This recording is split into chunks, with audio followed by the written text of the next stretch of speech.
हरिओम. अष्टावक्र गीता. योगदास श्री जय गणेश जोशी यांचे प्रवचन. अध्याय 18, श्लोक क्रमांक 29. यस्यांतः स्यादहंकारो न करोति करोति सहा निरहंकार धीरेण न किंचित धिक्कृतं कृतं. भावार्थ: ज्याच्या अंतःकरणात अहंकार आहे तो कर्म करत नसूनही कर्म करत असतो, परंतु ज्याच्या अंतःकरणात अहंकार नाही तो धीरवीर कर्म करत असूनही कर्म करत नसतो. अहंकार म्हणजे मीची भावना असणे. अशांच्या उक्तीत आणि कृतीत मी, माझा, माझी, माझे हे पालुपद असते. काम कसेही कोणतेही झालेले असो, ते काम त्यांनी केले अशीच त्यांची भावना असते.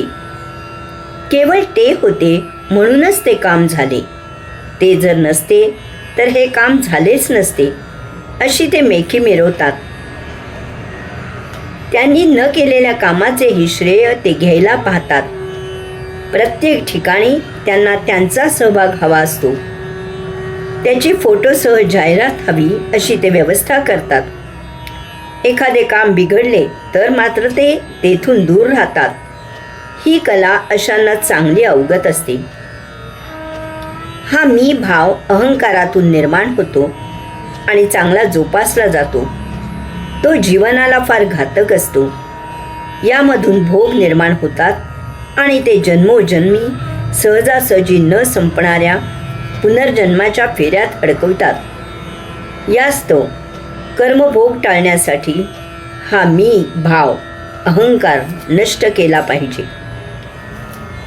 कर्माला काहीही पर्याय नाही. सजीव सतत कर्मात रत असतो. तो नुसता शांत मौन बसला तरी ते तसे शांत मौन बसणे हे कर्म होते.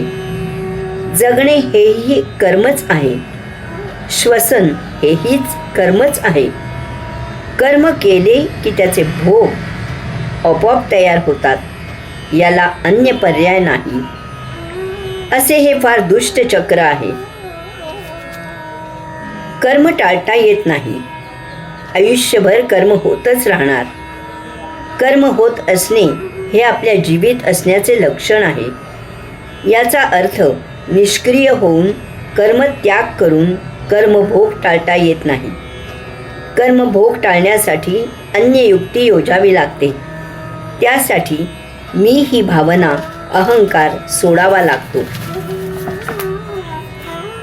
आपण नगण्य आहोत. आपण कर्म करू शकत नाही. कर्मासाठी परमात्म्याची इच्छा असावी लागते. त्याच्या इच्छेशिवाय झाडाचे साधे एक पान हलू शकत नाही. यास्तव कर्म परमात्मा करतो हा भाव उदित झाला पाहिजे. करता करविता परमात्मा असतो. आपण फक्त निमित्त असतो. आपला देह हे एक माध्यम आहे.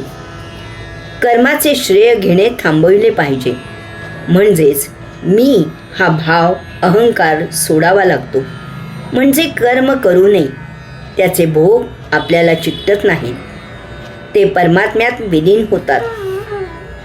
अहंकार असेल तर असा कर्म न करता नुसता बसलेला असला तरीही त्याच्या मनात असंख्य कर्माचे नियोजन सतत होत असते. तो गप्प बसू शकत नाही. मन नेहमी कार्यरत असते. ते झोपे ते शांत असू शकत नाही. त्याला अनंत इच्छा होत असतात. कारण कर्तृत्व शांत बसू देत नाही. आपण ऊर्जा आहोत, चैतन्य आहोत. ऊर्जेचा, चेतनेचा अर्थच सतत वळवळ करणे असा आहे. त्यामुळे त्याच्या मनात तो सतत बेत आखत असतो. असे करू आणि तसे करू. त्याच्या मनात आलेले कर्म पूर्ण होऊ दे किंवा न होऊ दे, त्याचे भोग तयार होतात. ते संचित होतात आणि जन्मोजन्मी उपभोगून ते संपावे लागतात. असा अहंकारी मुक्तीला वंचित होतो. परंतु जर तो निरहंकारी असेल तर त्याच्यात मी हा भाव नसतो. असा जरी शांत बसलेला असला तरी तो कर्माचे आयोजन करत नाही, कारण तो कसलेही कर्म करत नाही. त्याला पक्के ज्ञान असते की परमात्मा कर्म करतो, आपण त्यासाठी साधन असतो, आपण करता नाही. तो परमात्म्याच्या स्मरणात रत असतो. जे होईल ती प्रभुलीला आहे हे ज्ञान त्याला असते. यामुळे त्याच्या देहाकडून कर्म केले जात असूनही त्या कर्माचे भोग त्याला चिकटत नाहीत, कारण त्याच्या देहाकडून झालेले कर्म त्याने केलेले नाही हा भाव त्याला असतो.